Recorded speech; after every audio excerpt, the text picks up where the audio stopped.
Today we're going to finally uncover how it works and what the dangers are of the June Festival Popper. Stop. What are you doing? I'm making a video about the June Festival Popper. But like that? But what did you want? I'm making a video about the popper. Did you want me to, I don't know, set off a firecracker in the video? Is that it? No, right? It's a June Festival video and you can't even dress up as a country guy. I am a country dude. I'm a country guy from the São Paulo countryside. If you already are something, you don't need to pretend to be what you already are. But if you're always wearing plaid, couldn't you wear it in this video too? Oh my goodness. Is this good enough for you now? Yeah, it was just the plaid shirt. You don't have to keep that awful mustache, right? The guy is never satisfied. About 2 years ago, we wanted to do a chemistry experiment, which is to extract the silver that exists in those poppers. It's an experiment that we found several references for out there. The problem is, to get even a tiny bit of silver, you needed a mountain of poppers. And that's what we did. We bought a wholesale box of poppers. It's a box that comes with 8 of these. I just don't have all 8 anymore because Helena and Melissa came here and stole one of the boxes. Did you hear that? I hit it hard and it made a weird noise. They took one of the boxes, but each box has 50 little boxes inside. Each little box has 50 small boxes inside. How many again? 20 poppers? 50 times 20 is 1,000.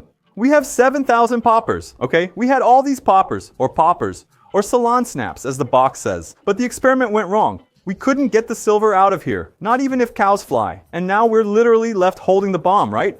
What are we going to do with 7,000 poppers? Besides throwing them on the ground here at Manuel do Mundo, let's uncover the secret behind this thing and test out some things people say are kind of dangerous. First thing, what are poppers made of, right? It's not gunpowder. It's something called silver fulminate. It's a very, very sensitive explosive that doesn't even exist in large quantities because it can explode under its own weight. Just so you have an idea, each of these little poppers has 0.2 milligrams of silver fulminate. For us to get 1 gram, we'd need 5,000 poppers, or almost all the ones I have here. The maximum allowed by Inmetro is 1 milligram. That is 1 gram divided by 1,000. Let's take a look and see if we can see this stuff under the microscope. To make this, they mix silver nitrate with nitric acid and ethanol. At the bottom, there are tiny grains of sand. And this substance forms on top of the little grain that's inside the popper. That's why, if you look at the box in the list of ingredients, it doesn't say silver fulminate. It says silver nitrate, sand, nitric acid, alcohol, and paper. Those are the ingredients used to make the final product. It's kind of like when you look at the ingredients in barbecue sauce. Instead of saying ketchup and spices, it'll say vinegar, tomato, all the ingredients that make up ketchup. Look how pretty it is under the microscope. But you can't really see anything, right? You just see the little stone. I'm not seeing any silver fulminate. I have the impression that when I was a kid, you could see a little white powder. With these ones, no, they're completely transparent. They might produce pure silver fulminate these days, but what's the reason for the small stone? If it's a very sensitive explosive, it needs something to start the explosion.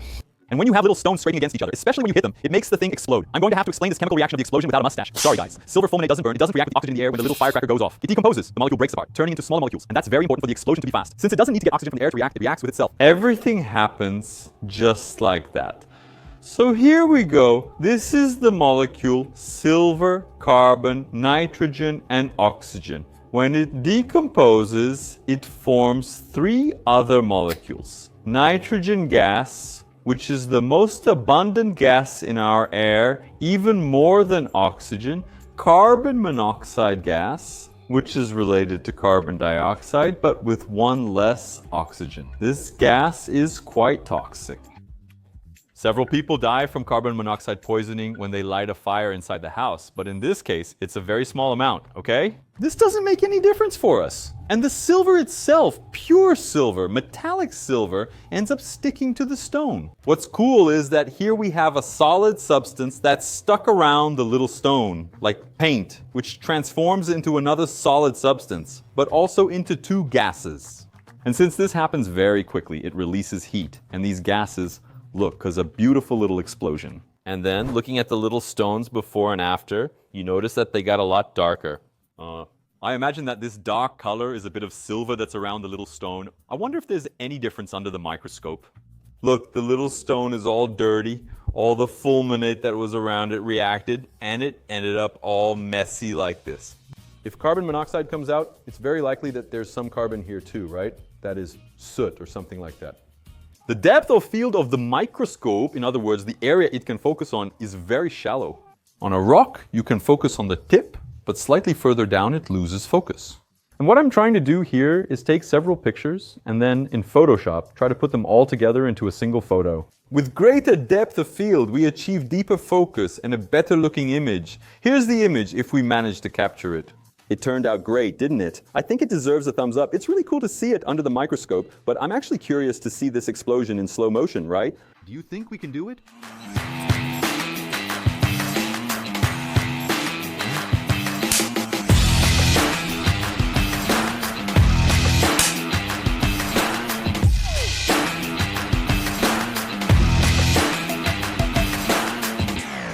I'll tell you guys, the explosion is much faster than I imagined.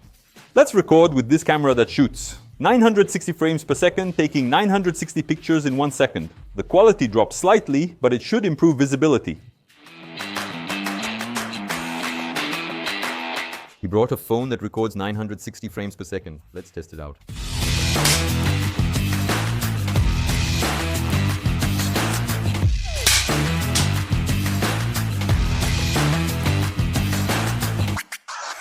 It's incredibly fast, making it difficult to see clearly. The question now is, we usually give this thing to kids who are, I don't know, 3 years old. I think Helena and Melissa were already popping firecrackers before they even learned to talk. Is this thing dangerous? On the box it says you're not supposed to give it to small children, right? It has to be for kids 5 and up, but it really should be something safe for children. As my mom used to say, if you do things the wrong way, you can drown in a glass of water. We found in some news articles lists of things you shouldn't do with biribinha because it's dangerous. Let's get started. Don't carry it in your pocket. Really? I always wear these pants to Manuel do Mundo because I know we're going to do things we shouldn't. I'll place a paper underneath to avoid burning my leg and test if it ruins the pocket. Almost all of them exploded. Guys. The pocket got torn and burned. Some damage went through to the paper inside. Let's check it. If I had used more firecrackers or not used the paper, it might have burned my leg a bit. We discovered we have a piece of thermal paper, the kind used in fax machines and for receipts. The printer heats up inside, causing the letters to stay where it's hot. Check it out. If I run my finger really fast, since it heats up there, it marks the paper. If you bring heat closer, it gets darker. So theoretically, if I pop the little firecracker, it will mark better than regular paper, because it heated up the spot where the firecracker popped. This version is better for the pocket test as it has a layer of regular paper beneath the thermal paper on top. The worst part is that after I pop this thing in my pocket, it gets full of little bits and it's hard to put my phone in, but let's do it. I'll put 20, which is what comes in a box. Let's check the paper. Yeah, it's pretty much the same as regular paper. The heat goes right through and this could have hurt my leg. Don't pop it near flammable things. Throw it far from alcohol or things with gunpowder like fireworks. Shall we test it?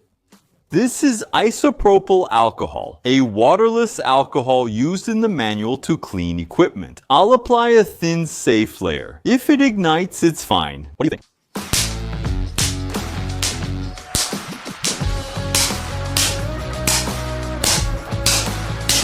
Isn't this alcohol flammable? That's not possible? No, it was flammable, yes, it just wasn't catching fire. In reality, I wouldn't blow things up near flammable objects, but the risk doesn't seem very high. Don't set off explosions near glass or bottles because they can break. The shards can hurt you. Let's test it. We decided to use a wine glass instead of a bottle, as it breaks more easily. I checked the storage room for one. I discovered we had a wine glass purchased for the experiment of shattering it using an extremely loud sound from Manuel do Mundo. As you guys probably noticed, this was another experiment that didn't work out.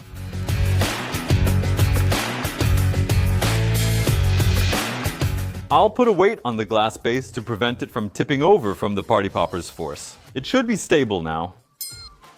I need to hit the glass. Wow.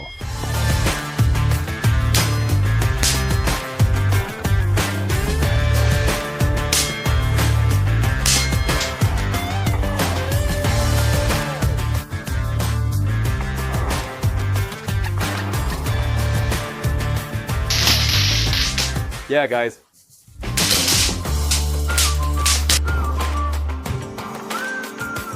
I don't think it will break the glass.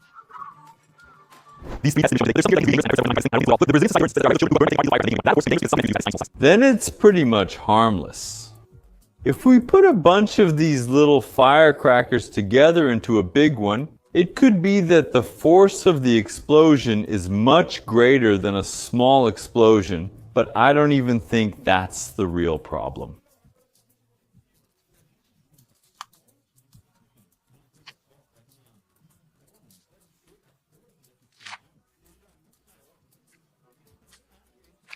The real danger is that while you're making this big firecracker, it could go off at any moment. It could catch fire. And then the burn won't be like the one I showed on the paper that was inside my pants. It could be something much worse. Just by handling the little bag, there was one that already exploded in my hand. But you know that on Manual do Mundo, we like to test things out in practice. So I'm going to do it, but let's agree on one thing. I'm doing this here with all the safety measures so that you don't do it at home deal. How did I think I could do this safely?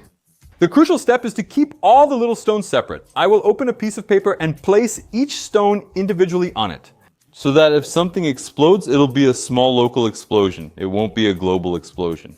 It won't get all the little stones. And I have to confess to you that it's a lot of work. I think the firecrackers nowadays are already made so they can't be taken apart. Back in my day, its little stick was twisted. Nowadays, it seems like it goes through some machine that presses and glues it. I don't know. You have to tear them one by one. You can't just untwist the stick, and that takes a lot of work. Several are exploding in my hand, but the whole batch never explodes. Now there's no way around it. It's going to have to get dangerous because I need to put them together. So let's try to protect ourselves as much as possible here. I'm going to put on a leather apron, a face shield to protect my whole face, and leather gloves. You look ridiculous geared up like that. Everyone does this without using anything. What's up with that mustache?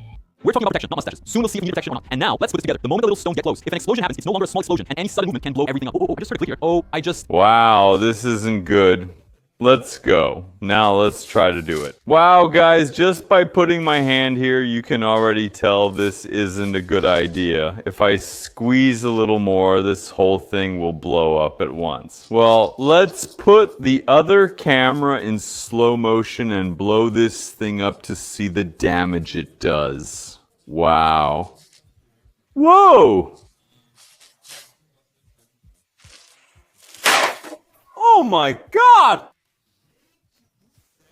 I tried to squeeze it, and if I wasn't wearing gloves, I would have severely hurt my hand. I felt the impact at my fingertips. I'm well protected, so nothing happened. But the noise was loud, and it felt like a whip hitting my hand.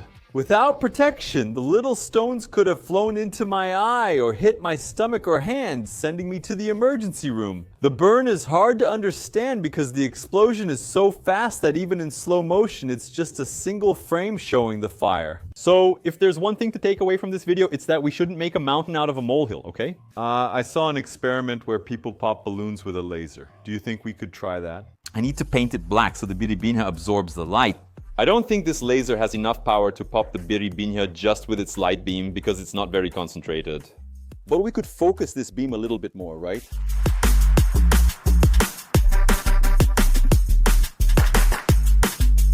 Popping the popper is harder than I thought.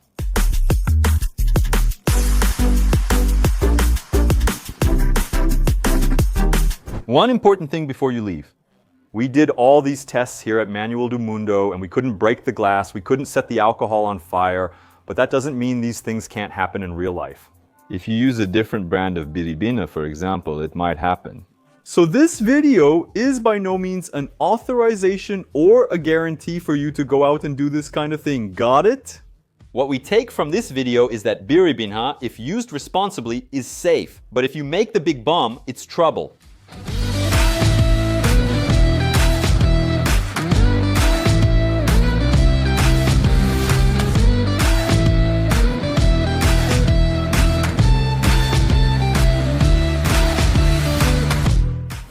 There's a really old experiment we did, I don't know, back in 2013 that I called nervous powder.